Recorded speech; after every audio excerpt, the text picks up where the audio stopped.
Good evening, ladies and gentlemen. Welcome to the November briefing session. I declare this meeting open at 6:02.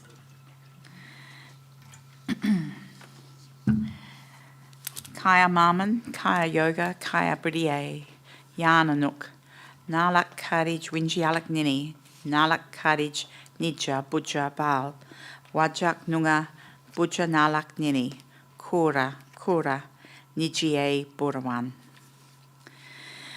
The town of Bassendean acknowledges the Whadjuk people of the Noongar Nation as the traditional custodians of this land. We pay our respects to elders past and present and acknowledge their continuing culture and contribution they make to the region. Councillors, I will just confirm that all councillors have signed the Declaration of Civic Duty and Responsibility. I will come to Councillor Burke in a moment. For the benefit of the audience, the declaration is, I make this declaration in good faith and declare that I will duly, faithfully, honestly and with integrity fulfil the duties of my office for all the people in the town of Bassendean according to the best of my judgment and ability. Councillor Burke is coming in online. Councillor Burke, you don't have to sign, but you agree with that particular statement? Yes, I do. Thank you, Mayor Hamilton. Thank you. Just to advise that this meeting is being live streamed and will be available, the recording will be available on the website in due course. Councillor Burke, could you confirm that you are in a secure location to discuss matters that should they be confidential? Yes, I can. Thank you very much. Attendances and apologies. We have one apology tonight, which is Councillor Ken John, and we have obviously Councillor Burke coming in via Teams. Councillors, this now takes us on to declarations of interest. Now, I understand Councillor Carter has declared an impartiality interest in respect to confidential item 16.2. The nature of that interest is that Councillor Carter is the author of the history of Bassendean and also a member of the Bassendean Historical Society. Councillor Carter has completed a declaration of interest form before the meeting commenced. And given that Councillor Carter's interest is neither financial nor a proximity interest, Councillor Carter's intent is to remain in the chamber and participate in the meeting. Councillors, do I have any other declarations of interest on any item on the agenda? I'll take that as a no. Okay.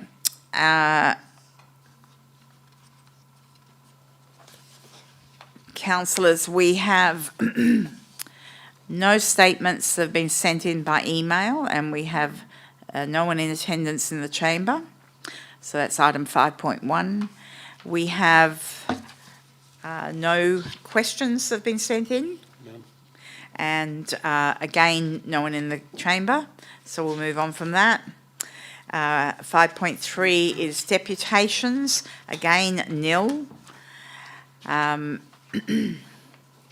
I did miss announcements, item 4, but I have no announcements to make at this time. This will then take us on to the agenda items. Now, councillors, I intend to move item 12.13 to the last agenda item before we go behind closed doors. The reason for this is that there is an item, priority 4, which is now considered confidential because the matters being discussed there are not yet public. If we do come to that item and there are questions about priority 4, then we will move to go behind closed doors.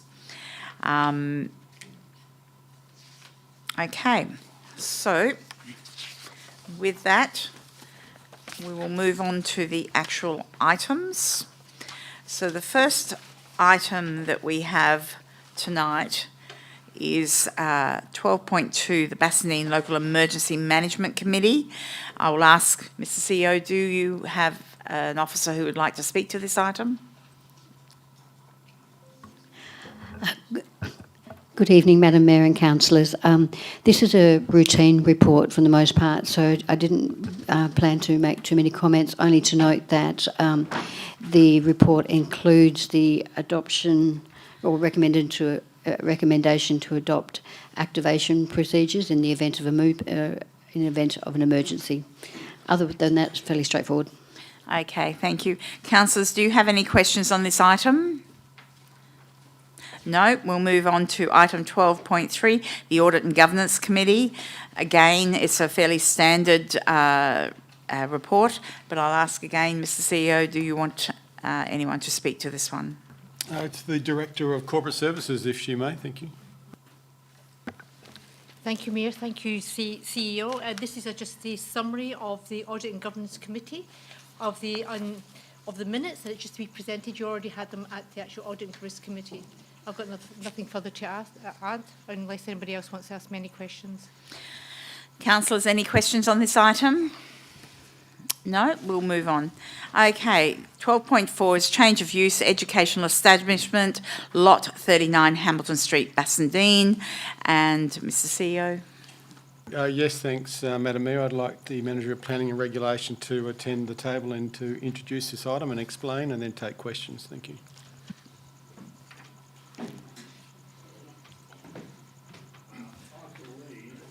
Our IT system micro-advisors.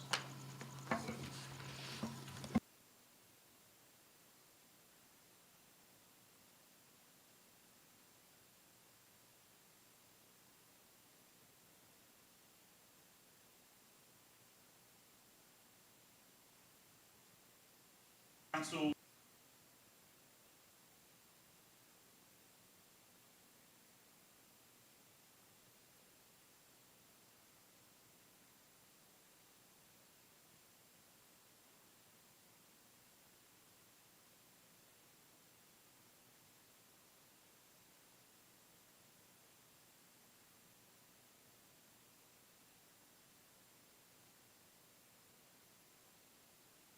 Sorry, I can't hear anything. Councillor Burke, we've had a few little IT issues and we're just trying to resolve those right now. So give us a minute if you don't mind. Thank you. I can speak up here if that's easier. Yep.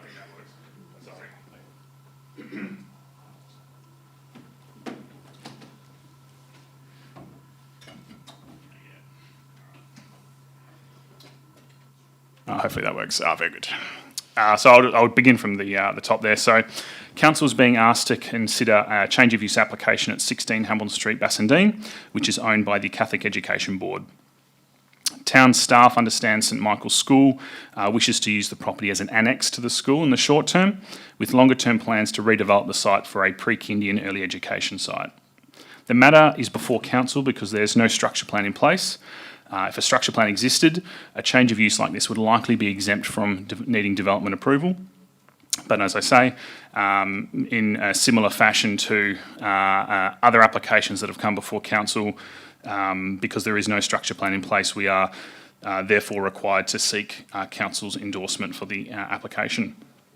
The key question for Council this evening in relation to this application is whether the change of use meets the principles of orderly and proper planning and the objectives of the current zone in the absence of the structure plan.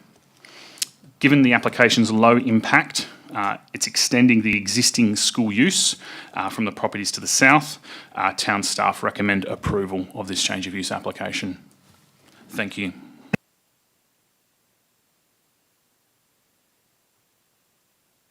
Thank you. Councillors, clearly without the microphones working, your questions will not be recorded, and also Councillor Burke will not be able to hear your questions. We're going to do the roving mic. So let's hope that the battery is working. How's that, Madam Mayor? There you go. That's very good. You have a question, Councillor Ames. No, but I suppose now I do. Obviously goes to the Director. Obviously, there's been an officer recommendation to approve the change of use.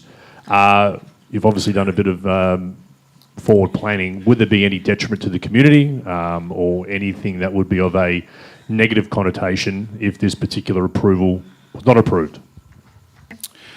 Through the Chair, the application is just for the change of use. There's no works component. In a planning sense, when there's a development application like a childcare centre where there's a building being constructed and a use, you're looking at two different things.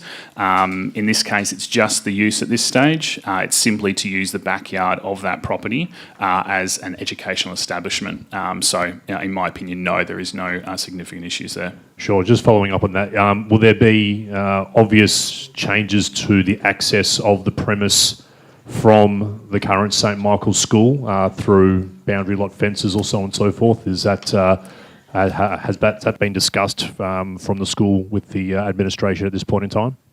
Through the Chair, they're proposing as part of this application to remove the boundary fence between the two. It's really just to access the backyard behind the existing building. Thank you. Councillor Plifka.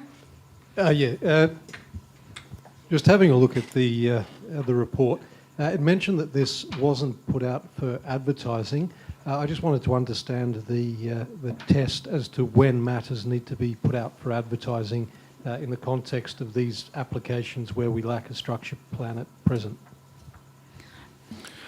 Through the Chair, if I'm understanding the question correctly, it's a query regarding the advertising trigger for a change of use application in the absence of a structure plan. There is no, because there is nothing in terms of a regulatory requirement for advertising or consultation in the first place. There's nothing to say we can or we can't advertise. Administration has chosen not to advertise this application due to its very low risk nature and the fact that it is a change of use only and there's no physical works component. So for all intents and purposes, if approved, the change of use is unlikely to have any significant impact on the lot frontage or surrounding premises. And is that also on the basis, as you'd indicated earlier, that the precinct structure plan is likely to permit this sort of thing automatically in future? Through the Chair, look, we're in a state where we have we're kind of on the precipice of having the structure plan suitable for public consultation. My understanding of that draft document is that correct. A use like this would not ordinarily require approval in a similar way to a shop use classification in the town centre. Excellent. Thanks for that. Thank you. Councillors, further questions? Yeah, just one more, Madam Mayor, and thank you. Has there been any information or development application coming from the school in regards to works in the future as yet, or solely just to access the rear of the premise for additional play space? Through the Chair, we've only got what's in the change of use application. I referred earlier in my presentation longer term plans for redevelopment to a kindy or early childhood education piece. That is largely just a verbal advice from the school at this stage. Okay. Councillors, any further questions on this item? Okay, we'll move on to the next item. And sorry everyone about the phantom issue with the microphones, but we will resolve it sooner or later. Okay, the next item is 12.5, amended local planning policy number 18, short-term rental accommodation. And would you like to speak to this one, Mr. Hartley? Absolutely, thank you, Madam Mayor. In a similar way, I'll just give a brief spiel and then open that up for questions from Council. So this report seeks final consideration of the policy changes which Council endorsed for advertising in August of this year. As mentioned in that report, the town receives very few, if any, complaints about short-term rental premises.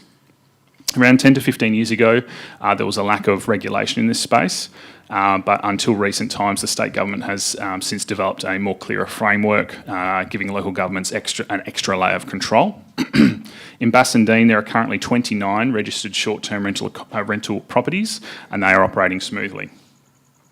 In terms of the policy for final endorsement, per my report in August, the policy changes align our approach with state guidance and remove some outdated provisions that are unnecessary in a local planning policy.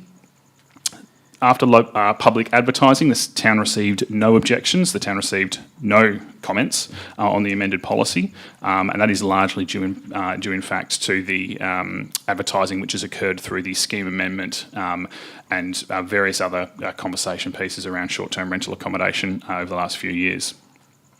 Therefore, our town staff are recommending final endorsement of this policy, which will then install it within the local planning framework. Questions, please. Thank you, councillors. Thank you, Mr Hartley. I'll just check with Councillor Burke that you can hear everything clearly now. Okay, and if you have any questions, please butt in if I don't see your hand. Okay, councillors, any questions on this item? I have a question. This is more curiosity. Apart from the potential of losing their STRA approval for a property, are there any penalties that can be imposed on properties that contravene the requirements of this policy? Through the Chair, as per the Planning and Development Act, we do have a number of levers that we can pull for non-compliance if there's been an approval in place. It would be not dissimilar to other land use approvals for the town. Off the top of my head, I understand that for a business and I was going to say normal person, that's not the right terminology, a normal ratepayer, the fees vary, but under the Planning and Development Act, I understand it's a maximum penalty of $50,000 for a standalone operator, or up to $200,000 for a business. And there is a penalty that's issued, a maximum penalty issued per day of that use operating without an approval. Okay, thank you very much. Councillors, any further questions? Okay. So we'll now move on to item 12.6, Bassendean Bowling Club lease. And is Ms Brennard? Director of Community in Place, thank you. Thank you, Madam Mayor. So this report's been brought to Council as it constitutes a new lease, and just to note that the new lease is in alignment with the Community Leasing Framework adopted by Council in April this year. The only variation that we're looking at, therefore, is the request for a 10 plus 5 year lease, which is driven by the Department of Water and Environmental Regulation agreement for a 10-year access to its bore. And therefore, what we're trying to do is match the lease term to the department's agreement / access requirement, because this reduces future complications for both the club and the town. I open it up for any questions. Councillors, questions? Councillor Ames? Thank you, Madam Mayor, and through you. Yes, great to hear that the lease has been extended out for a 10 plus 5. I think it's a testament to our bowling club, who's been in the community for 90 years, but obviously this is a briefing session on a council meeting, so I'll ask some questions. Is there any opportunity for the bowling club to have a further extension of a lease, like a 20 or a 15-year lease instead of a 10-year lease, if they were to request as such? I suppose the short answer is yes, that's always possible. We just need to adhere to the community leasing framework and bear in mind that that states it's a 5-year, 5 plus 5. But yeah, given that they've been here, as you've said, for some 90 years, since 1934, in fact, I can't see that actually being an issue in reality. Thank you there. And just a follow-up question as well. With the extended lease that will be in position, are there any advantages for the bowling club to have a larger lease in regards to lower per annum rental expenses or so on and so forth, because there is such a guaranteed income coming into the administration and into the council? Obviously, normally with an extended period of time, with anything, there's normally some discounts that are applied. Is that in place, or can that be put into place for the bowling club? Through you, Madam Mayor, we have to adhere to the terms of the actual lease, so there's not a lot of concessions that we can offer. What it does do for the bowling club is line up with their own strategic intent for the club, and the operational investment they're making into the club as well. So they're a self-sufficient, reliable and strong partner for the town, and we just want to make sure that we provide them with a lease that helps them continue that way. Yeah, spot on. Thank you. Thank you. Councillors, I'd like to ask a few questions. The Dwyer water licence, my understanding is it goes from March 25 to March 35. Would that be about right? Yes, that's correct, Madam Mayor. Okay. And so this lease would commence 1st of December, if I'm reading the report correctly? Okay. So our leasing framework, which was approved by council, basically was a 5+5, correct? And the only reason this item is coming to council now is because we are moving away from that leasing framework. Is that right? That's why it's coming to council?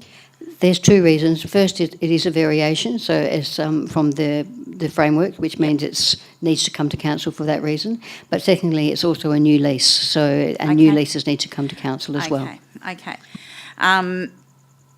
My next question, I'm sorry, council, I do have a few questions. My next question relates to this CSRFF grants mentioned in one of the paragraphs in the report. We haven't had an application for a CSFR grant for the bowling club for a while, is that correct? Yeah, okay. So I know that in the past, many of the clubs, the structure of those grants is it's supposed to be 1/3, 1/3, 1/3, 1/3 state government, 1/3 the club, 1/3 the council. Do the bowling club have capacity to actually do the 1/3 share? Through you, Madam Mayor, without having recently looked at their financial statements, I can't answer that in all certainty, but I would think so. They're in a reasonably good financial state. Okay. The reason I ask that is that when we're looking at redevelopment of clubs or upgrading clubs, clearly there is a financial component there where the council in the past have worn a greater percentage. So I'm just curious about the reference there in the report to the CSRFF grants. So the club would currently be on a month-by-month, is that right? The club would currently be on a month-by-month agreement? Yes, that's correct, Okay. holding pattern. So I did note in actual the lease agreement, clause 6.1, it's been changed. It actually said the rent to be reviewed, and then it's got may I ask why shall was changed to may in respect to applying a CPI annual increase to the rental. This is also in schedule, item 8 of the schedule as well. I'm just curious about that change. It's giving us the option to do it or not. We can do it, and we most likely will, but it's at the moment the community leasing framework just refers to GRV, and we just wanted to create the option to make sure that we have the option for CPI as well. I actually understand that, but I also note that in the draft lease, it originally had shall apply CPI each year annually, but then that's been changed to may, and I'm just curious about what was the motivation behind changing that, because most leases do have a CPI increase every year. That's correct. The reason we changed it from shall to may was essentially because we need to indicate there's a possible option of not applying it, because the bowling club might challenge the GRV plus CPI, given that the framework only refers to the GRV. Does that make sense? Okay. It's really just to give us the option. Okay. Councillors, further questions? Councillor Plivka? Speaking about options, I understand the desire to have a 10-year lease term to align with the Dewar Access Agreement. Is that better? Oh, closer, okay. There we go. It's a little bit too close, but anyway. Look, the question relates to the term of the lease. So my understanding is that you've said that that's 10 years on account of having that aligned with the Dewar Access Agreement. Given that under the community leasing framework, there's a term of 5 years and then there's an option for 5 years, that option is exercisable by the club, is it not? Yes. I think I might have missed the last half of that question. So the lease term is 5 years with a 5-year option. So if you were looking to ensure that the club had the ability to honour its arrangements with Dewar, that would be within their power, given that they could simply exercise the 5-year option. Is that not the case? No, that is the case, but this goes back to my previous comment, I suppose, that we also we want to make sure that that's a certainty rather than an option, but also just to reflect the bowling club's own operational and strategic intents in operating their club. So it's a combination of the two. But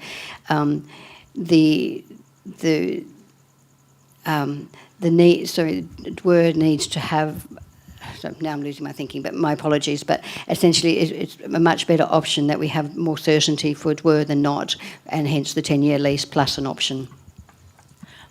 So in terms of that approach, where we're deviating from the community leasing framework, would it be appropriate for us to alter the community leasing framework, given that the intention there was to provide fairness and a level playing field for all sporting clubs? Through you, Mayor, we could do that. However, typically leasing arrangements are 5 plus 5. So. Okay. I'll leave it at that. Okay. Councillors, further questions? Okay, we will move on to the next item, which is the Community Awards Policy Review, 12.7. Yes, Ms Brenner. Thank you, Madam Mayor. This one should be relatively brief.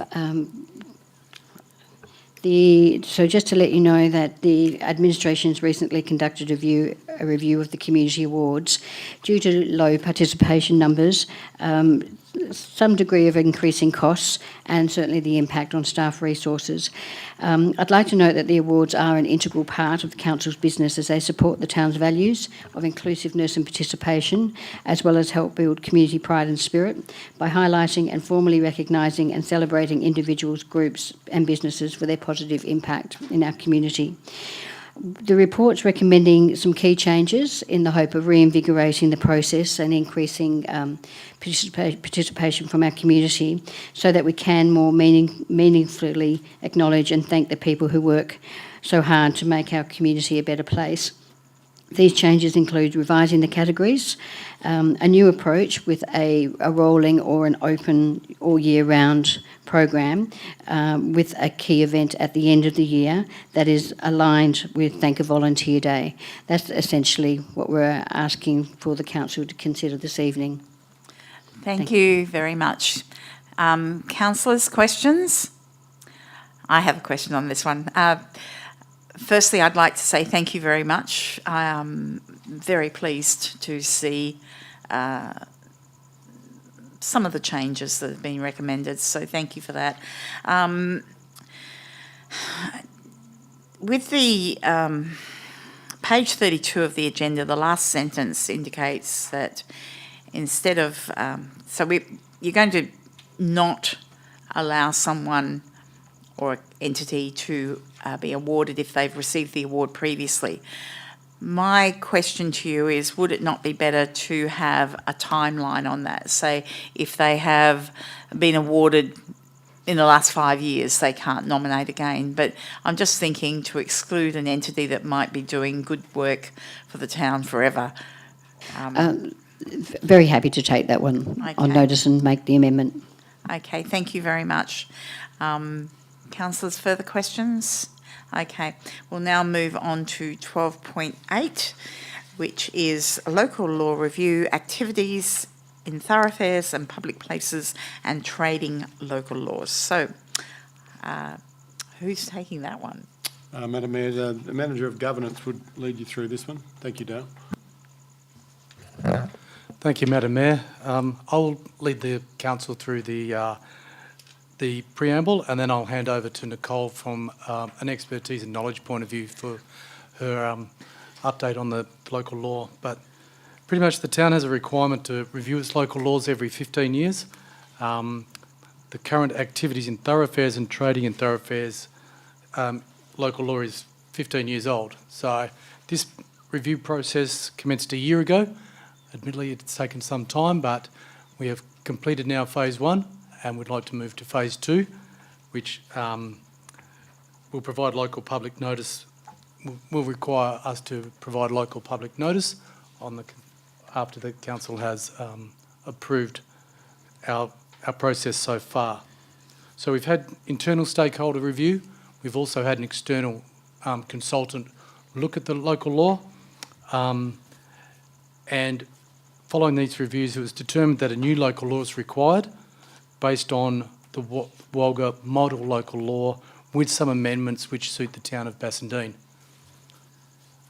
The model local law, if you're not aware, is a template provided by Walga, and it's developed to assist local governments draft consistent and compliant local laws. So it's a good place for us to start. And this report is seeking council endorsement to advertise a proposal to repeal the current local law and seek feedback on the proposed new local law. Subject to council approval, public notice will be open from November 20 to 23rd of January 2026, and following consideration of feedback received, a further report will be brought back to council.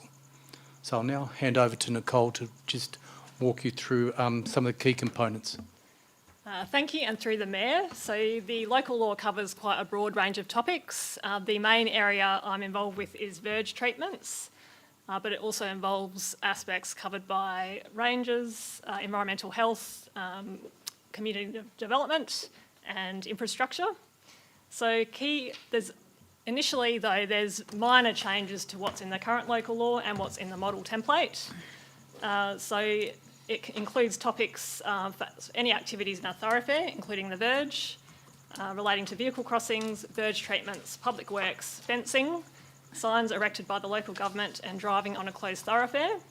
It also covers advertising signs on thoroughfares, obstructing animals, vehicles or shopping trolleys, and trading in thoroughfares and public places, which includes stall holders and traders, street entertainers and outdoor eating facilities, so al fresco dining.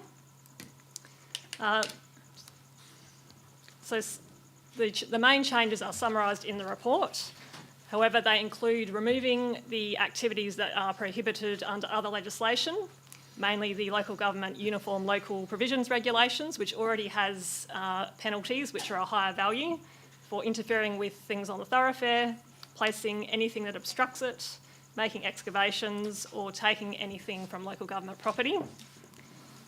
We've also modified the verge treatments section so it's consistent with our existing verge guidelines, which were adopted by Council in 2020. And there's one new addition, which is to consider play equipment on the verge under a permit system. But apart from that, the provisions are consistent with what's in our existing verge guidelines. We've removed a division that's in the model template on property numbers, as that's covered under Australian standards and state government guidelines. And we've modified the section on advertising signs so that it's consistent with our local planning policy for private property. And also removed a section dealing with roadside conservation that's only applicable to rural areas. Also, the infringement values or the modified penalties have been increased. They haven't changed in 15 years, so there's been an increase to all of the penalties, and the title has been updated as well to match the model local law title. Thank you very much, Ms Davey. Can I just ask a quick question? The model local law template from Walga, given all the changes that you have noted in other legislation, when do Walga update their template? I'm not sure if the manager of governance may know. When requested, I actually can't answer that one, Madam Mayor, but I'm pretty sure that their governance team would be regularly updating their model local laws, and this one may be time for us to give them ask them to consider an update. But Okay. No, I just found the dot points on page 38 of the agenda seem very straightforward, and given that they're covered by other parts of legislation, it seemed obvious that those things should be addressed. Councillors, if you don't mind, I do have another question. In the modified penalties at the end of the draft local law, I'm assuming these penalties are applicable to individuals or businesses that contravene the local laws, but are they applicable to other government agencies? I'm not sure. Okay, that's fine. We'll have to take You that can question take on that on notice. notice. And then the other one is in the old local law, 2.1G had removal of tree on thoroughfare or verge, a $350 fine, but I can't see that particular line item in the new draft local laws penalties. Yeah, thank you, Madam Mayor. So that is one of the items that we usually enforce under the other legislation, Okay. which has a $500 modified penalty. Excellent. I don't mind where the penalty comes from, but yep, okay. Councillors, other questions, please? Yes. Just in relation to the parking local law, so that was 2019, that permits the parking on the verge by the adjacent lot owner. I see under this current local law that would seem to be prohibited. How are the two reconciled?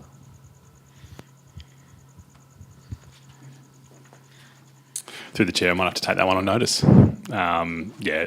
The parking local law and its interactions with the activities and thoroughfares local law, there's a little bit of crossover. So yeah, let me get back to you on that one if I may. Appreciate it. Councillors, further questions? Councillor Ames?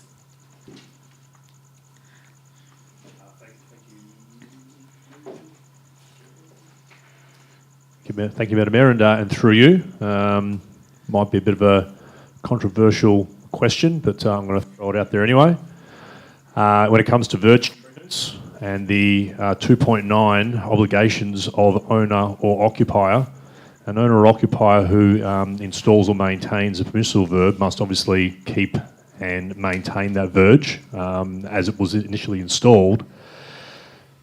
Current verges that don't have a verge treatment installed by the owner, is there anywhere within our local law that states that the landowner abutting that verge must also maintain that verge to an appropriate level?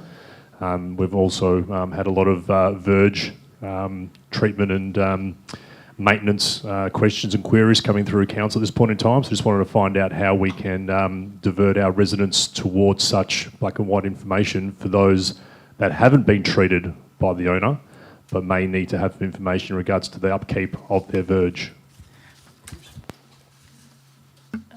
Through the chair, I might need to take that also on notice because the verge is technically Crown land vested with the local government, and the verge treatment section applies where the adjacent property owner or resident has installed a garden, and that's why they have that requirement to maintain it. Thank you. Yes, if I may, Councillor Ames, you're referring to maintenance of the verge more so than treatment, or as in keeping it tidy? Absolutely. So at this point in time, we've got this local law with the verge treatments. If an owner has installed a verge treatment, fantastic. It's up to them to maintain it. If they have not done that, is there anywhere that there's information for our residents to say they need to update it or maintain it if they haven't treated it with a verge treatment? Yeah, I think as Nicole said, it's Crown land.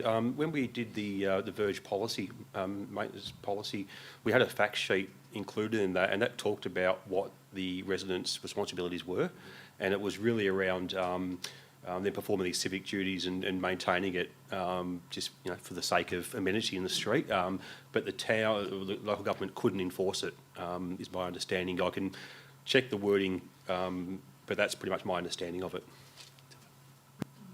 Thank you. Thank you. Councillors, further questions?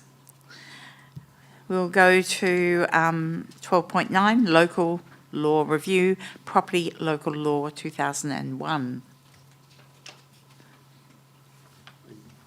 Again, Manager of Governance. Thank you, Dale. Thank you, Madam Mayor. This local law was reviewed at the same time as the thoroughfares. We had an external consultant have a look at this as well. It was found, and we had some internal stakeholder consultation. It was determined that the existing local law is still relevant, town staff can operate effectively and efficiently within its parameters, and the recommendation is for no need for a change to this local law. Councillors, questions? No? Okay. So we'll move on to 12.10, Communication Agreement.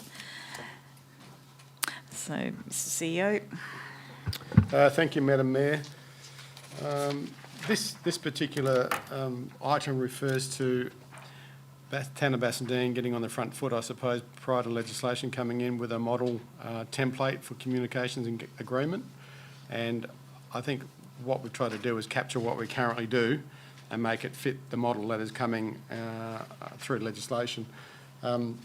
So the communications agreement that was attached as an attachment is quite detailed, but we're following what we think will become legislation in a few short months, and we've inserted the relevant bespoke arrangements to suit the town of Bassendean and the way we currently operate. So with the new legislation coming in, as a tier 3, we're told we need a minimum of 2 staff that councillors can relate to, including the CEO. We currently have 3 directors, so our model law, our model communications agreement, we've identified the 3 directors that are currently in their portfolios will be able to be communicated with directly by council with the following context. So you would, council would email the Director of Corporate Services about anything in their remit that they're entitled to know. They would copy in the CEO and their fellow councillors at that point, and where possible also mail at Bassendean for record keeping. So that's the approach that we're taking. The agreement seems to be quite long-winded, but we've modelled it on the fact that this is coming in a few short months. The other thing that this particularly does is also refers to 2 other reports tonight. One is the current communications policy, which has had minor changes to take into account this legislation that's coming, and also we've endorsed or brought to your attention a social media policy which we haven't had previously, but given that we now communicate more and more through social media channels, it was seen prudent to have a social media policy to guide council and to guide staff in the use of social media. Happy to take any questions on the agreement. Councillor Carter.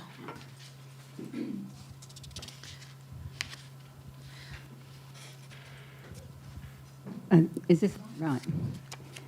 Okay, I understand the intent of this one, and I think it's been quite strongly worded, and that the intent of that council members, I'll just quote from section 4.C3, that council members only request information that is relevant to their functions under the Act or with any other written law, and the only nominated employees are the directors. Now, I know it's tightly worded, but there's no understanding or under a nod towards the fact that councillors use other information sources such as the library, the archives, local history collections. Is there any way of assuming, because I have seen this in the past get very sort of confused, is there any way of stating or assuming or some way of saying that this does not apply to publicly available and that councillors have all the same rights as every other resident to use those services Thank you. I might have to take that on notice because this has been driven by the state government, not an internal policy. I take your point, whether they've considered that. I think if to me, if the information is publicly available, you're entitled to use it. It's the way that you use it. So it's not so much are you entitled to it, but it's your intent of using it. I'm not sure if that helps, but if it's publicly available. May I just make another question? Yes. That actually makes it a bit muddier in a way.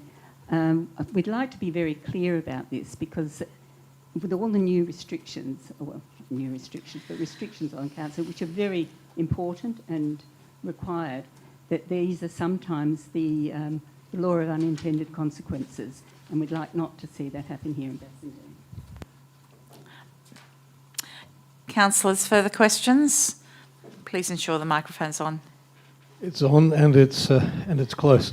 So in this forum, we were able to ask questions of 5 very capable people seated over there. I was just wondering, in terms of the distinction between directors and senior managers, given the way that things are structured, is there any scope for their inclusion or for directors to be able to, where appropriate, permit that interaction?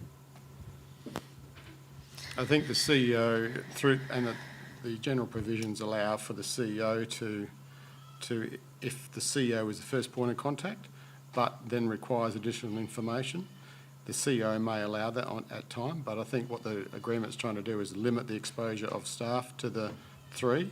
The regs are saying 2 for a Tier 3 local government, so we're saying, well, that doesn't fit Town of Bassendean. And in essence, the CEO should be the decider of which information is relevant, and more importantly, whether resources should be taken from what they're currently doing to attend to it. If, for instance, a councillor was to approach a manager in the organisation, they would normally drop everything and just do that without asking the question why.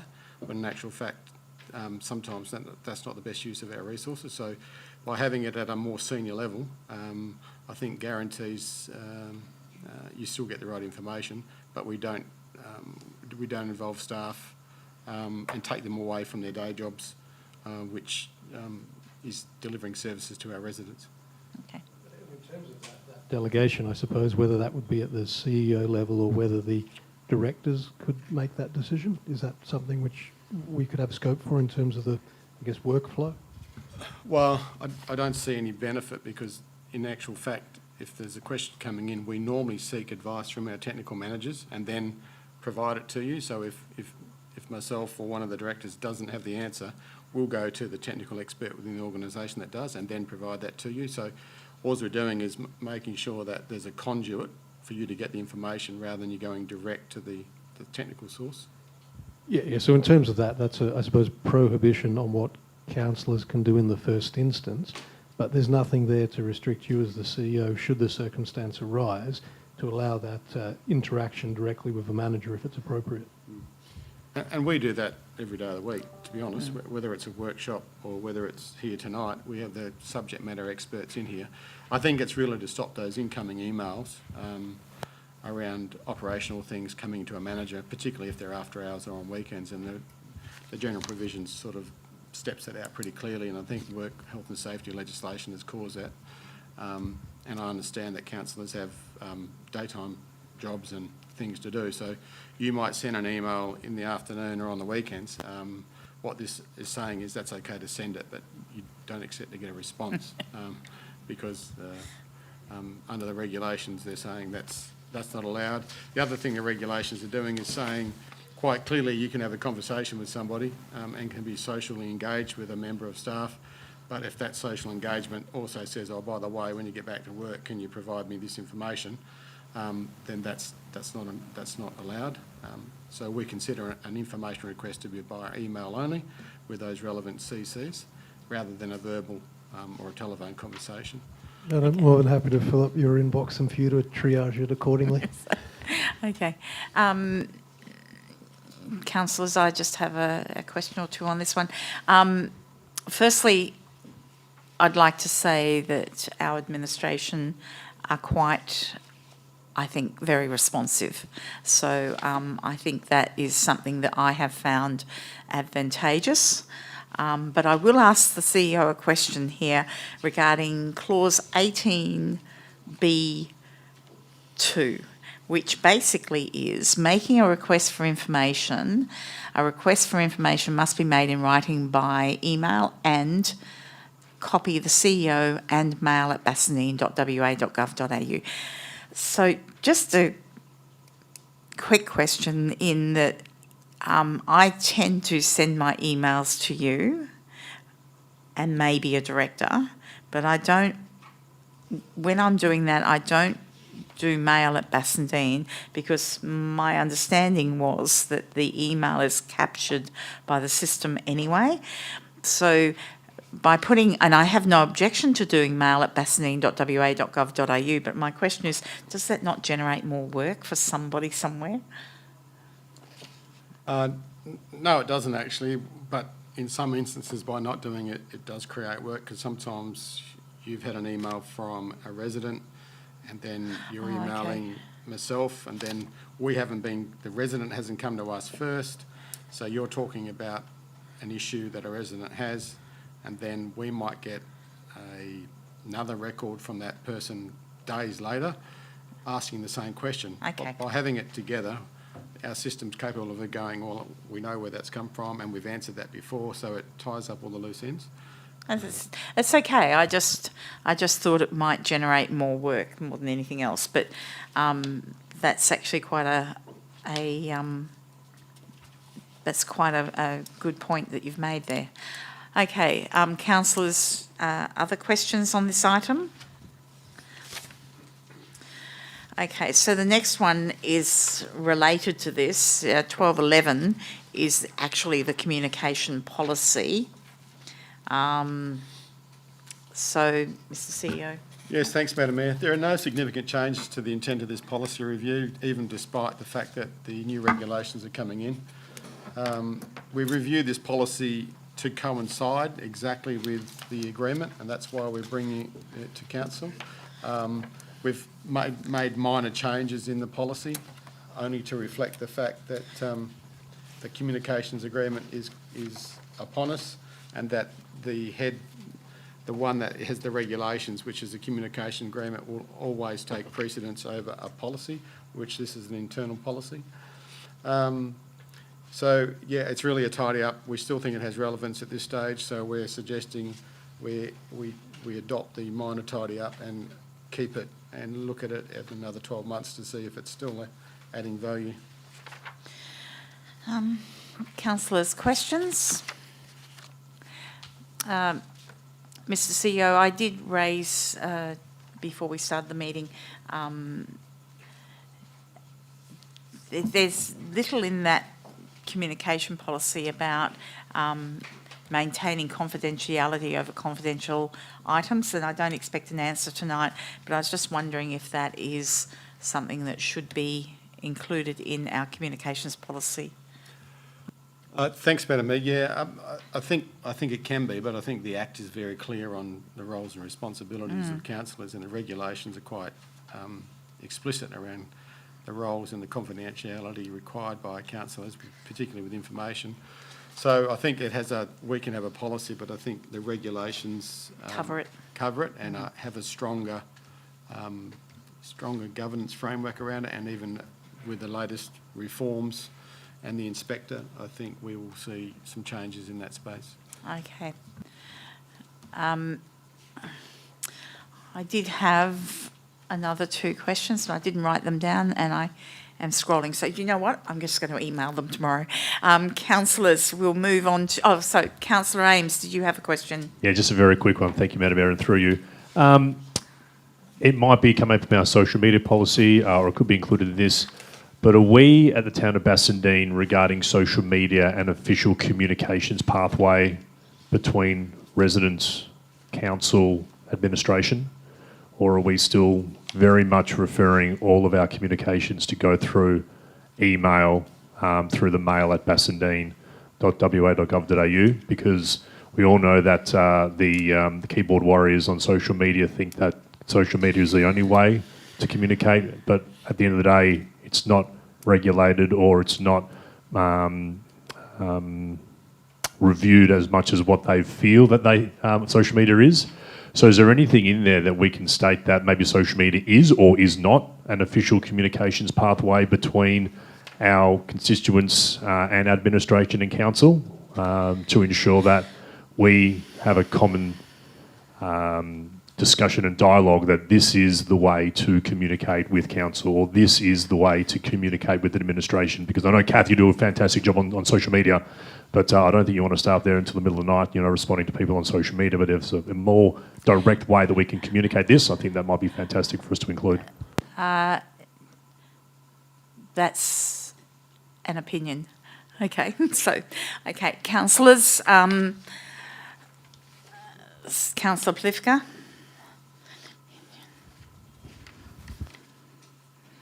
Yeah, look, I mean, reading through the policy, clauses 2.3 through 2.6, the Code of Conduct covers those in any event. Just in terms of, I guess, a communication policy, I suppose that's things that we at a council level will do to ensure compliance, because those obligations exist regardless of our policy. In the context of the improper use of information, is there anything, I suppose one example is obviously when we distribute confidential information, we'll watermark it and do things of that nature, which I suppose establishes a chain of custody for documents and things of that nature. Are there any other measures that could potentially be taken in that space to ensure that the community has confidence that confidential information remains confidential?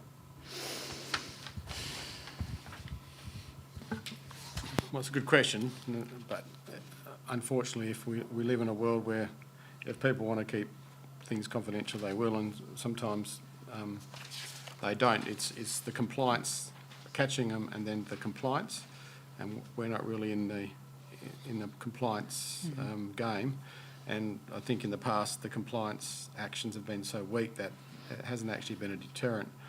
But I think internally, as a governing body, as a group, every time we see it, we should call it out, because every workshop that we have is a workshop to inform council for a future decision. And if things are said at a workshop and then the next day they're in the public arena, then obviously it's not confidential. So the Act is very clear on all of those conversations being confidential. But I think maybe we've taken the oath at the start of this meeting, and part of that oath talks about upholding all of those things. So we're doing enough. Could we do more?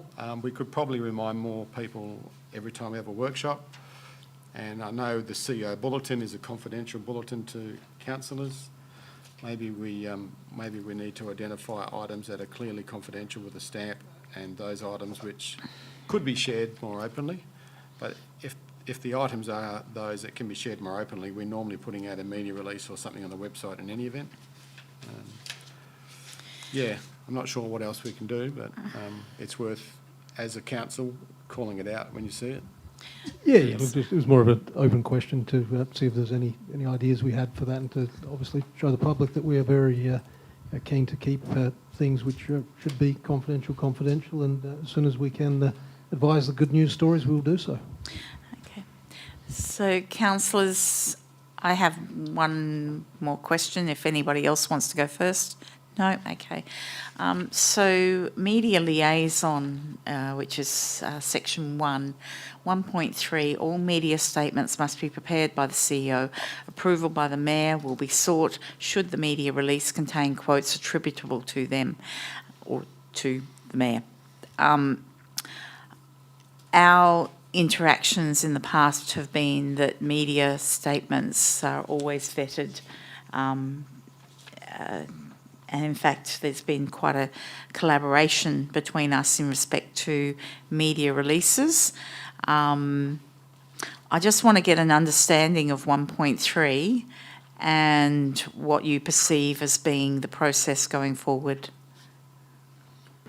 I think what has changed, well, nothing's changed, and if we have a chance to do exactly what we've been doing, we'll continue to do it. But For instance, if something is a position of council and we know that it's a position of council, we've discussed it, we're all on the same page, and then we get a media inquiry with a deadline of 12 o'clock tomorrow, and I've already got the authority to put the council's position to them, trying to also then back it up by getting approval from the mayor before 12 o'clock or the deadline of 10 o'clock the following day, whilst we can ask the question and I can email it, at some point sometimes you just got to push the go button. So it's not meant to bypass our current arrangement, which is to be collaborative in all of our media statements, but something as simple as something that council's already decided upon, we've got a position statement on and is fully briefed on, and there's no quote from the mayor, there's only a quote from the CEO, or there's no quote, it's just a statement that we've all agreed upon. That's why 1.3 is to really save that time when we need a quick turnaround with the media.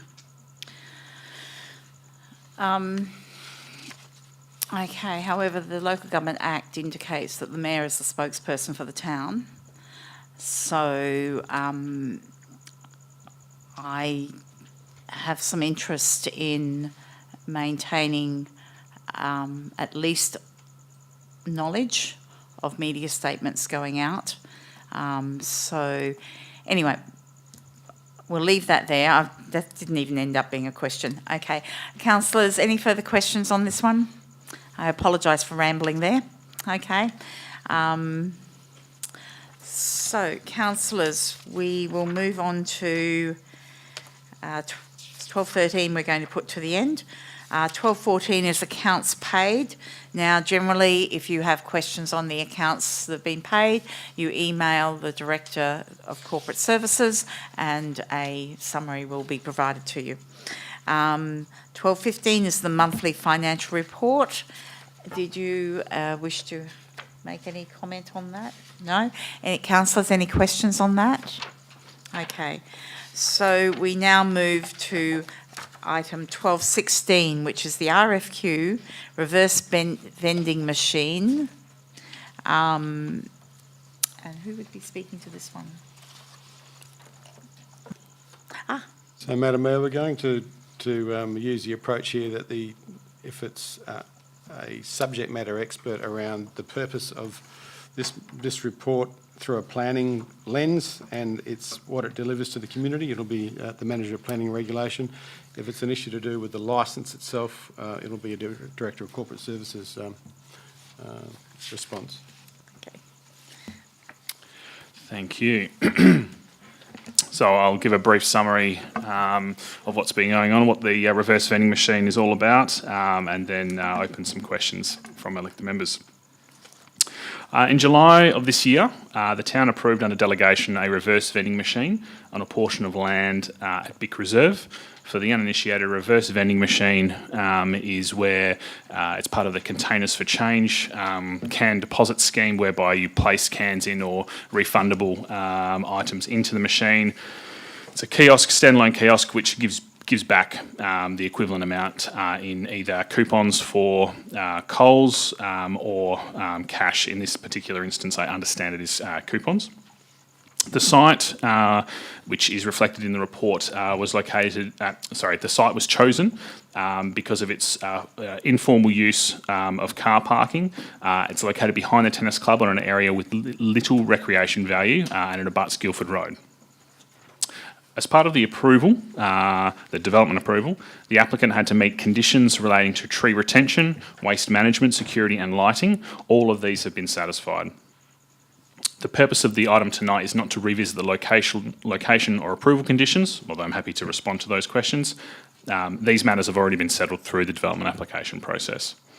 Instead, this report seeks Council's consideration of the lease terms, which have been prepared by the town in consultation with the prospective leasee, and as the CEO has mentioned, has been managed through our corporate services team. The reverse vending machine is a positive news story for the town and will use an otherwise underutilised section of the Bick Reserve, which does not undermine its intent and reflects the town's desires to support sustainable living practices. And as I mentioned before, I'm here to provide some more contextual information about that approval, the planning and development aspect, and if there's any questions that elected members have on the lease itself, I'll call on my colleague at the Corporate Services Directorate. Thank you.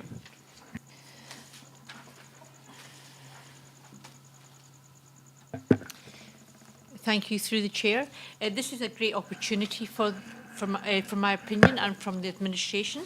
The lease has went through very rigorous checking, and it's actually a really good benefit. I might just add, it's a really good benefit for the council, because we're actually getting quite a lot of money for this as well, which we didn't used to get before. So for us to bring this into council, it's highly recommended you approve this. Okay. Councillors. So, Councillor Carter.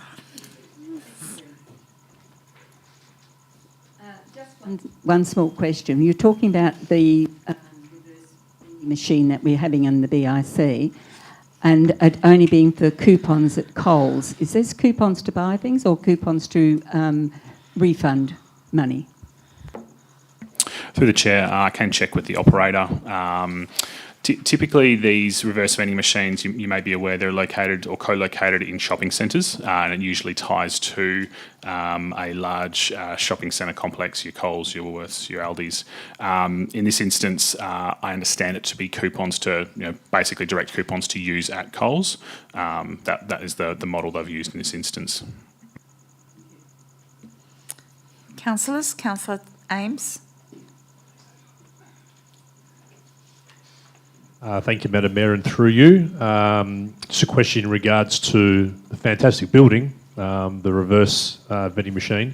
Very sketchy in regards to its clarity. Just wanted to find out one of your comments, I think it was yourself, Cam, regarding security. Obviously, with the potential valuable of coins and cans and wine bottles soon to come.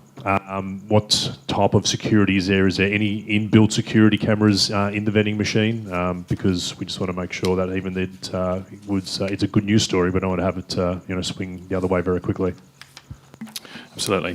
Through the chair, one of the conditions on the development approval was a lighting, security and surveillance plan. That has been since received. I understand it was prepared by an expert within the field, which has set up and provided some rationale behind lighting, surveillance and security. On top of that, it is a set open and close time. So my understanding is basically everything gets locked down and turned off, subject to their operating hours. So there should be adequate security measures as part of that.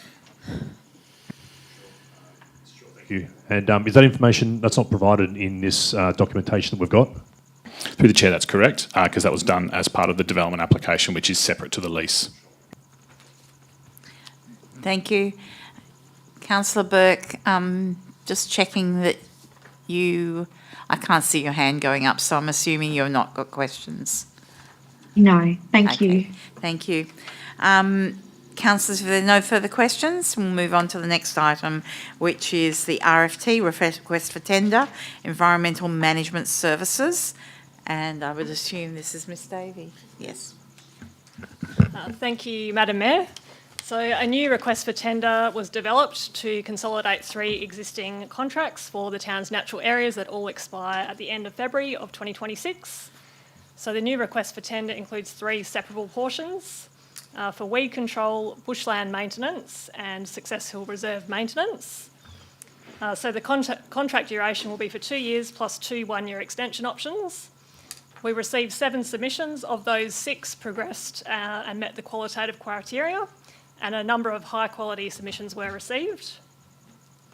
So the evaluation report is included as a confidential attachment, but in summary, 1 contractor is recommended for the weed control separable portion, and another contractor who is an Aboriginal business is recommended for the combined bushland maintenance and the Success Hill Reserve maintenance portions. Councillors, questions on this one? Councillor Carter?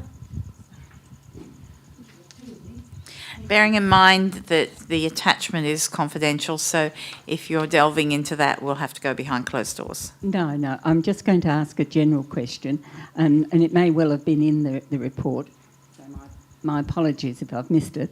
Does this include steam weeding?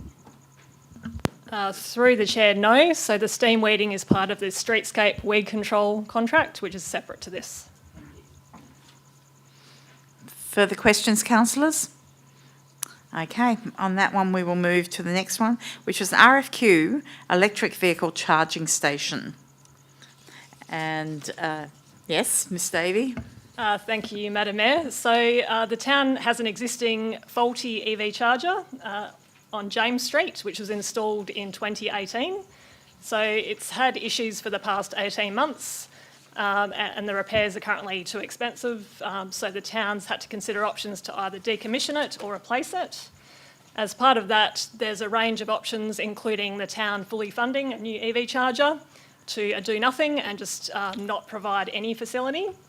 So the recommended option from that was to provide a location for a commercial operator to supply, install and run a new EV charger, which would be available to the public.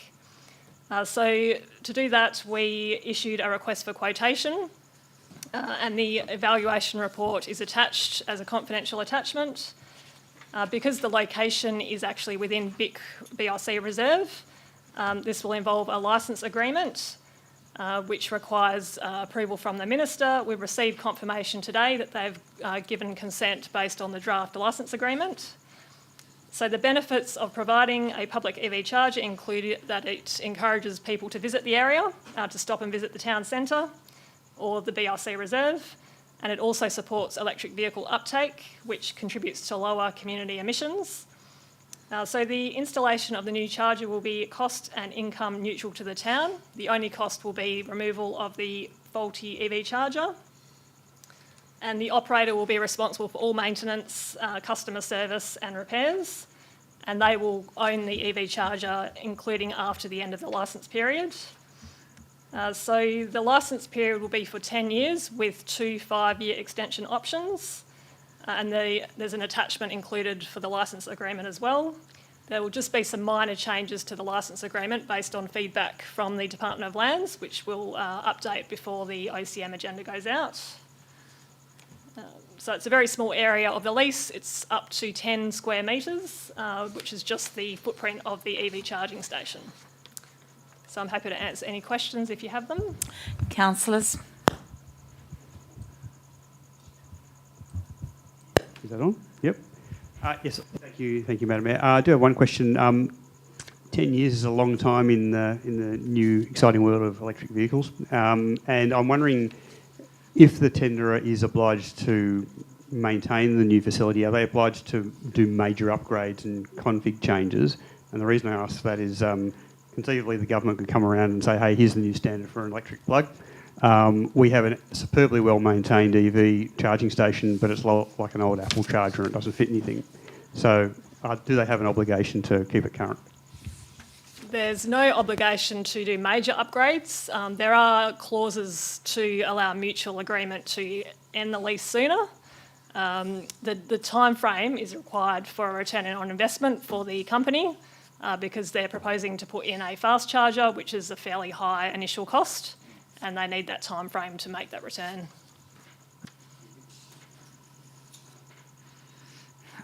Councillor Plifka. Yeah, just in terms of it being cost neutral for the town, I assume that vehicles are only allowed to park in those 2 designated parking bays when they're actively charging. It's not sufficient to just be an EV. I will have to check that, take that on notice. At the moment, it's restricted to electric vehicles. I would need to check if it can be limited to them actively charging. Yeah, because I would say that the City of Perth does that in one of their car parks, so potentially there's, I suppose, a precedent for that. But then, following on from that, I see that there was a mention that this would be particularly beneficial to those that were in apartments that didn't have EV charging facilities within those apartments. Is there a way in which we can address that issue at a, I suppose, a planning level? We may have to take that question on notice. I do know there's a local planning policy for environmentally sustainable development, which does include a requirement for capability for EV charging. I'm not sure if that would apply to apartments. No, Yep. And I guess just following the line of inquiry in relation to apartments, if somebody were to park their vehicle there overnight, precluding others from using that for a period of time, would the expectation be that our rangers were to issue the infringements, or would the private owner be doing so? Through the Mayor, so the actual parking bays are within the road reserve and the town's local parking law would apply. I would have to take on notice who would actually implement that. Okay, great, thank you. Councillors, any further questions? Otherwise, we will move on to the request for tender for architectural services for Stan Moses and Caledonian Club Rooms redevelopment at Jubilee Reserve. So, Ms Brennan. Indeed. Through you, Madam Mayor, in presenting this report, Council is reaching a significant step forward, or is taking a significant step forward in the redevelopment and revitalisation of Jubilee Reserve. The redevelopment is guided by the Jubilee Reserve Master Plan, which was endorsed in 2021, with the objective to improve functionality, accessibility and usage of the reserve for multiple sports. The Master Plan did note that Jubilee Reserve is valued for its large open space, natural environment and sense of community. General infrastructure, however, was identified as poor and in need of an upgrade. Therefore, the key objectives of the redevelopment that we're looking to award to the preferred tenderer are to ensure sustainable reserve usage, build multi-purpose facility and a multi-use precinct, improve public amenities for spectators, improve functionality of the Stan Moses Pavilion and extend the club rooms for the Caledonian Soccer Club. The RFT was issued early on the 23rd of September and closed...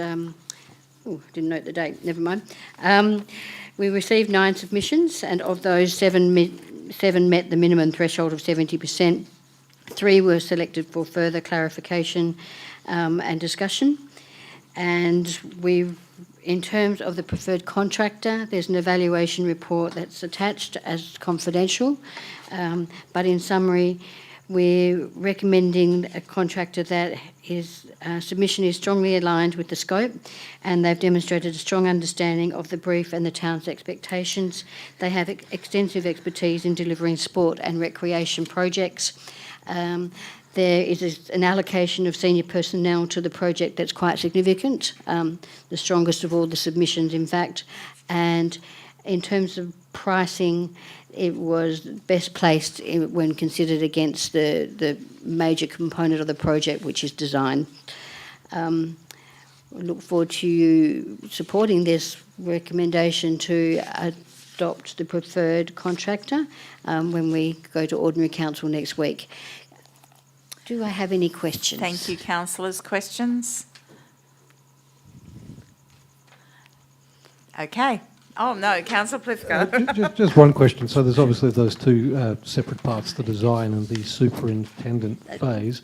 Obviously, we don't want to disclose any... I'm sorry, I'm going to have to ask you to speak up a little bit. My apologies. So two phases, the design phase and the superintendent, so obviously supervising the construction. Obviously, we don't want to disclose any information about the tenderer, but will there be separate personnel dealing with each the design and the superintendent phases, given that they are quite different skill sets? Can you answer that, because I can't hear properly? Yeah, through the Mayor, Councillor Plifka, the way the tender was prepared, and it's basically like all organisations, they've got their senior staff, the senior architects.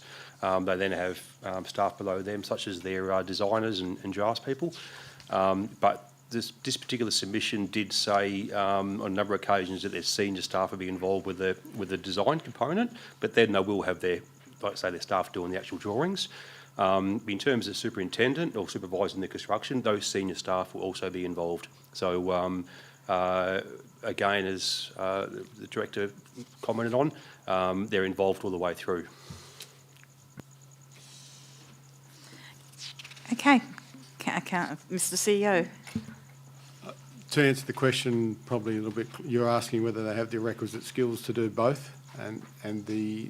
Yes, given that they're different disciplines. Yeah, and I get that. And, this particular consulting firm are very strong in West Australia, very strong with local government, and tended to have the right mix of architectural as well as superintendent, and understood cost and getting value for money. So we were quite confident that they could see the program all the way through.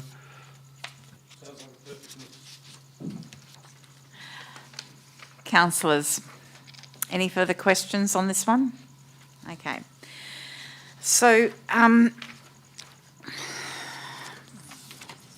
the item that we brought to the end of this one was 1213 advocacy priorities. Now, councillors, we can ask questions. Well, first of all, we can get a bit of an overview, but number 4 is now marked as confidential. So I'll just ask the CEO if you'd like to speak to this. I could speak to the advocacy report, and I intended to. It's whether you wanted to move the entire item to get behind closed doors, or whether we deal with parts of the advocacy policy and then leave out number 4 and then go behind closed doors. Councillors, we can deal with parts of the advocacy and go behind closed doors for number 4, but please bear in mind that your questions have to be appropriate for the public forum. So, Mr. CEO, would you like to speak to the parts that can be public? Yes, Madam Mayor, we'll do that. Just let me find that now because I've changed the order. Here, do you want mine? Because I've marked mine up, I think. 12, 13.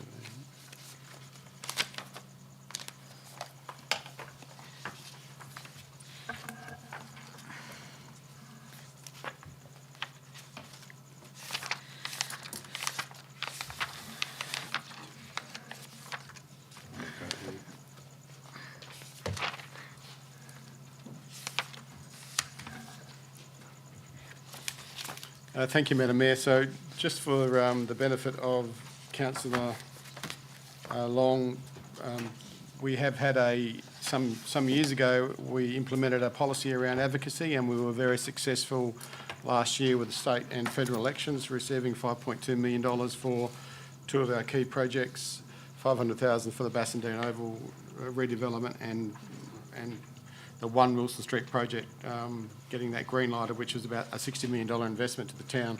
So we have proven in the past that by having advocacy policy, building together the collateral that makes it look professional and then having a plan to roll it out has worked. This follows on from that. So what we really engaged with Council early in September was, what is our next phase of advocacy? We prepared a template. The template went to internal staff and to councillors to nominate in priority order what they thought our advocacy policies would be, or priorities. Given there is no election in the immediate future, but there is one building, we took the approach to talk about advocacy priorities that could be more around legislation or changes to local or to laws and the way we interact with agencies to get better outcomes for our community. So rather than build things, we identified some problems that needed fixing, and we identified 5 in the end that made it through to the shortlist. I can talk to you about 4 of those 5, and the other one we can take behind closed doors. The one that we're going to take behind closed doors was actually a notice of motion by the Mayor that we held over, and because it was such a good notice of motion, we thought it had its position should be as an advocacy position, and that was around the Tonkin containment cell. But the priorities that we selected and we workshopped were, priority 1 was rating of social and affordable housing properties, and that's really, at the moment, we are a bit of an impasse with the state government in some respects, and also the way that the ATO and the legislation's written. Quite simply, not everybody pays rates, so the Department of Communities, who do a great job for the state, used to do a lot of internal service delivery, and they recognise the need to pay rates, so also always paid rates. even though sometimes they didn't have to. However, the new model of government is to outsource to community housing providers. Community housing providers are charitable institutions and under the current regulations don't have to pay rates. So this new model by the state is imposing costs to the town of Bassendean. For instance, the new residents at Wilson Street will be 20% social, 80% affordable, 82 apartments. So potentially we've had feedback at the moment that the 82 apartments won't pay rates. So yes, we want people living in our town. Yes, we want urban infill, but I think it's only fair that everybody pays their share of rates regardless of their status. And if they are social, as a pensioner, they could apply for a rate reduction rather than a blanket 100% no rates. So this policy that we've workshopped with council is trying to advocate on behalf of the town and this whole sector, and it also encourages this council to reach out to other people in the sector to join our fight against what we think is injustice, the current rating exemptions. It costs the town at the moment about $170,000 a year, but with the community housing provider model coming, that'll soon balloon out to double or more than that, and that's a significant amount of money that could be going into our revenues. Happy to take any questions on that before I move to number 2, but we do have some subject matter experts in the House. So the subject matter experts in relation to rates, Paul White wrote that very strong paper, but I'm sure Amanda's also across it. In relation to priority 2, that was around traffic, on the back of some great work done by Shane and his team with some traffic modelling and some data around accidents and statistics, and it demonstrated that we have a major traffic issue with Guildford Road and some of our intersections. Not only do they create congestion, but more importantly, they create road accidents and there's some trauma involved. So that is priority number 2. If there's more direct questions around that, particularly, I know Shane can talk to that. Priority 3 is a site known to us as the Purton, or the former Purton site at 60 Lord Street, Eden Hill. We have constant engagement with members of our community that are in conservation and environmental aspects that align with our values, and that site is continually inundated with illegal access, illegal dumping, illegal camping, degradation of the riverbanks, weed infestation as a result of illegal access.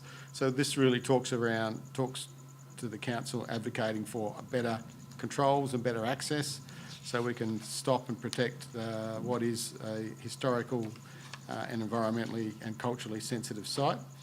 And it goes a step further in also requesting some kind of say in what happens to that site in the future regarding whether there's going to be a residential component and should they pay rates. It would be one issue. The other issue is how do we ensure that the cultural significance of the site is respected and deliver outcomes for those people, those First Nations people. So that's priority 3. Priority 4 we'll come back to. Priority 5 was a workshop item at the workshop that came from the floor from councillors talking about the bicentenary and what plan do we have around the bicentenary and its funding. Michelle's done a lot of great work in this space. And essentially we said at the workshop that we've already got some great assets, being the Bassendean Oval, we've got the Heritage Gates, we've got 2 magnificent grandstands, we've got Surrey Street, Pensioner Guard Cottage. So it's really around trying to look after the existing heritage assets by using grants leading up to the bicentenary to try and get some redevelopment of those spaces, and also some funding from government to run our community programs and some kind of new infrastructure through arts installation in 2029. I'm happy to take or any of the priority 6. Priority 6 and priority 7 were taken from the floor on the evening, and then we've provided a comment there by the staff that those priority 6s and priority 7s are already being achieved through other avenues, particularly with Nicole Davey in the environmental and sustainability space. We are already on track to achieving those outcomes, but through a shared approach with other eastern metropolitan regional neighbours who share the river. So we didn't think it was worth advocating in our own right, but we can advocate together with them, the City of Swan, Belmont particularly, and that is already in train. So hence they are important, but didn't make the advocacy list because they're going to be achieved in a different fashion. Thank you very much, Mr. CEO. Councillors, I have a couple of questions, but I wanted to see who, Councillor Carter.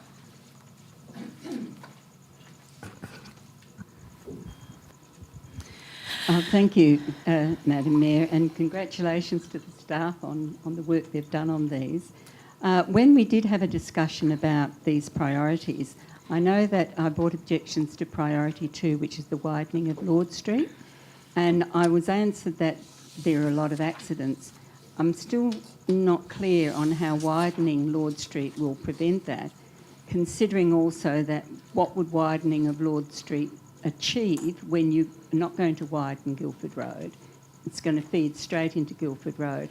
And if you go the other way, you're hitting Guildford, which is a heritage precinct and a one-lane traffic flow. So you're going to probably exacerbate what is a position at the moment. I'm not sure, so I oppose that one quite strongly. The Councillor, other one, this is a question for This is a question, and Yeah. we did discuss this, but would you like to answer that one first? And then may I go on to my topic? Yep, just frame it as a question. So. Yeah, thanks, Councillor. Yep. Thanks, Councillor Carter. I might ask first, and if I've got it wrong, I'm sure the Director will jump in. But I didn't think we were talking about widening it ourselves. I thought we were talking about it's now at 19,000 cars per day, and we were advocating wishing to transfer it to become a state road, so it becomes a state asset, which takes the responsibility of the renewal or potential rewidening in the future out of our hands because it's such an important feeder corridor. We don't have the money to widen it, but I know the state is compulsorily acquiring every house on that eastern edge, and I think they're only 1 or 2 away from having the monopoly strip, so they can do that. So we're not advocating to widen it. I think we're advocating for the state government to take control of it so we don't have to be responsible for the future upgrade, which is coming, I would imagine. So, sorry, Councillor Carter, if I can jump in there to ask a question. Mr. CEO, I understand that we're not advocating to widen it, nor do we have the funding to widen it anyway, but previous transport studies done for the town by Urup, I think it was, indicated that single lanes each way with turning lanes in the centre and safe median strips in the centre could provide a better outcome for our town. I guess my question is, by relinquishing all controls to main roads, do we not give up those aspirations of our town and our council and our community to have a better outcome than the dual carriageway, so 4 lanes, which is what main roads are proposing? I believe it's 4 lanes without a median strip and just some turning lanes. So I'm just curious about how do we manage to advocate for the aspirations of our community that have been expressed in the past through our previous transport plans if we relinquish all management of those, if we relinquish all rights to overseeing how that will turn out. I'm curious about how we do that. Yeah, if I may, Cameron, so the latest document, and those discussions we had at the workshop, and they were really, really good. So we modified our position away from that. So I'm not sure whether you're looking at the latest document, but the latest document says our plan is to request traffic modelling and forecasting. This is one of the attachments. from the state to determine if traffic currently on Lord Street can be diverted away from Lord Street. Yes. So your Reed highways, whatever's further north. So the state should be paying for that modelling because it's very expensive. And firstly, see how that, what the outcomes of that is, and that's a very expensive exercise, like I said. They also looked at public transport, so that's what's worded in the plan. Yep. And then 2B, as part of that plan, is to request the state to accept Lord Street if the volumes keep increasing. So the first step is to say, state government, you need to look at getting cars off this road. Public transport could help. What's happening north and south, and if that doesn't work, and by then we're probably into a year or 2 years down the track, because modelling, like I say, is quite extensive, then the potential for Lord Street to be handed over to the state. That's how the latest position statement is worded. So my subsequent question to that is, why can't we, given that we do these advocacy priorities every year, why can't we advocate for the first part, which is the aspirations of our council and our community, and next year or 2 years hence, if we're not getting any traction, then look at the second part? I'm just curious about why we're bundling this all up together now instead of advocating hard for what we actually really want. Probably the CEO's call, but I'm comfortable with taking 2B out. So leave 2A in where we advocate for the state to pay for the modelling and investigations to reduce the volumes on Lord, so it doesn't warrant duplication. And certainly 2B can be 1 or 2 years down the track once we have that information. Comfortable with that? I'm sorry, I jumped in front of Councillor Carter as well, so I don't know if I actually... sorry, I just had to ask the question. So thank you. I actually do believe that the documentation that's been provided by most of these are very, very good. So I do appreciate the effort that's gone into this. But Councillor Carter, sorry, I did cut you off. Did you actually want to ask anything else, or...? No, thank you, and thank you very much, because I think that's made it very clear. I was a little confused reading something up that we had discussed, so thank you again. So there's priority 1, just confirming, Mr. CEO, my understanding is that, I can't remember what the event was, but there were definitely other councils that were advocating for examination of rates exemptions. So I think you're aware of that as well. Yeah, the City of Belmont were leading the way. We were both at a function together. Yep. The other one, which doesn't quite fit with any of this, but I'm going to raise it anyway. I have actually put this in writing a couple of times, advocating for a boardwalk to be implemented through Ashfield Flats, because many in the community have this desire for retention of the pathway that's next to the river. But of course, that's a problem in itself, given flooding and riverbank deterioration. So I did raise this a couple of times, and I'm curious about if we're not proceeding with priority 6 and 7,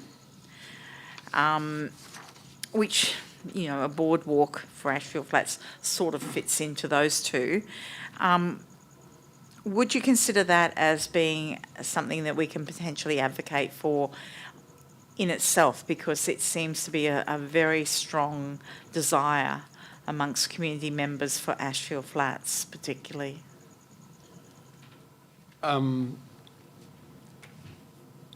We could. You can take it on notice. I'm not sure it actually is a strong desire of the community. From what I understand, and I think Shane can jump in, the Ashfield Flats path that was going to be realigned away from the river has now all but been reinstated in almost its exact location from the river, at 0.8 above sea level. And there is an existing boardwalk there that seems to work. I know the Ashfield CAN has talked about other priorities down there, and it wasn't, at this stage, it seems to be something more to do with almost a cycle ramp access down near the stairs before you get to the Ashfield Flats area. So we're happy to do anything. I think what we might need, though, is to understand whether it is a desire of the community by testing it, and two, understanding where the funding might come from. And then if it is a high priority for funding, we just need to be aware that if it's an election issue, and we already have aspirations for the next election with Bassendean Oval, we just need to be able to be sure about what is our ultimate priority, because if government can give you one thing, and not two, and the one thing is cheaper than the thing you really want, you're always going to get the thing you don't want. Councillors, for Councillor Plivka.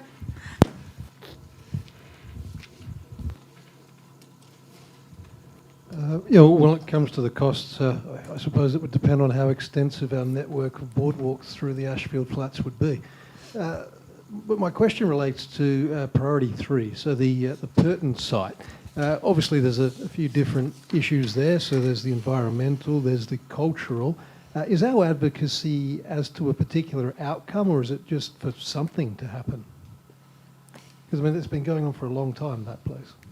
And that is the case, and as you will be aware, these matters around Indigenous, native title and groups that are going to be prepared to stand up on, it just seems to take forever.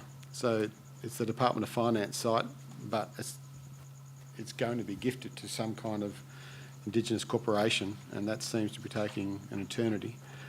And then I think once that's happened, we won't have much input at all. And the way that the state government's moving with planning legislation, it might be a tick and a flick. But it's important for us to advocate that we should have a say in the site, particularly if it's in our boundaries, and particularly if there's going to be no rates paid, is one of my first concerns. But yeah, I think if we can move things along and being asked to be a stakeholder, that would be in our best interest rather than... So that's really what we're trying to achieve, is just to say, can something happen? And we'd like to be part of it, whatever that something happens to be. Our first priority is to stop the illegal access and the environmental issues. That's our number one priority. The other one is more of an aspirational request, which we can try, but our immediate priority is to stop the environmental vandalism of that site. Okay, great. Thank you. Okay. Councillor Carter.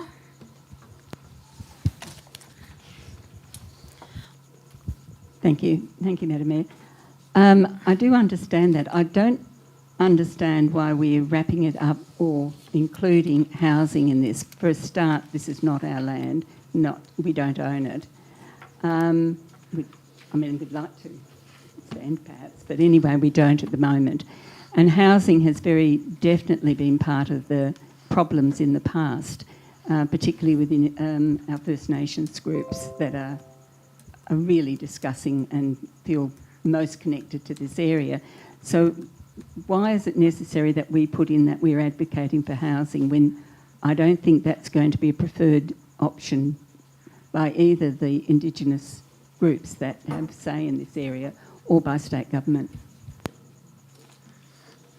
Well, if that's the case, I'm happy to amend it or to receive an amended motion at the OCM, because we need to get this right. We need to be all on the same page. As long as we get development there, I think you're right. I was putting in residential because we do have a housing shortage and we do need rates, but if they're paying commercial rates or other forms of income to contribute to the town, then it doesn't always have to be residential. I'd be happy to take an amendment. Okay. Councillors, I think we'll draw a line under the questions now, and we will... Sorry, Councillor Carter. Apologies. My apologies, Madam Mayor. It's just a brief thing. There is a statement that under the preferred future state is, how did the Success Hill stream enable the establishment of the Swan River settlement? It's a statement there. I'm curious to what that means. Which particular priority? It comes under priority 3. Bear with me. Yes, it's number 4, preferred future state, and there's a statement there. The upcoming 2029 bicentenary is another opportunity that should be explored for this location, noting its significance to the Success Hill freshwater stream that enabled the establishment of the Swan River settlement. If I may, I think that might have been from the file on the 150th year celebrations we reviewed for the town of Bassendean. Yep, it's the centenary one. It's in the centenary advocacy. That was 50 years ago. Yeah, so Right. Okay. I'm assuming it was right 150 years ago, but if you're saying it's definitely wrong. I'm not saying anything of the sort, but I do think it's a statement that somebody is going to come back and say what we mean by it, because if you mean that's the myth where Captain Stirling took on fresh water, that has been severely debunked, and we would look odd pursuing it. So you would like that particular reference to be removed? Okay, so Well, would the is- staff is- have a look at that? Certainly, is it possible to write in there after location just due to its cultural significance, something like that, rather than that last sentence? Yeah. Oh, yeah, its cultural significance is vast. It's one of Yeah. the most. So take out the last sentence there potentially, Councillor Carter, and just put that in, if you like. Is it? I'm comfortable with that. Okay. I can't bring up the confidential ones. Okay, councillors. Sorry, I couldn't bring something up on the computer. I think we'll go behind closed doors now to discuss. We've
stream to go so I can close the meeting. Thank you, ladies and gentlemen. The next briefing session will be held on Tuesday, the 9th of December 2025, commencing at 6 p.m. The ordinary council meeting will be next Tuesday on the 18th of December, commencing at 6 p.m. I declare this meeting closed at 6 minutes past 8. Thank you one and all for your attendance and your efforts. And we'll wait for being off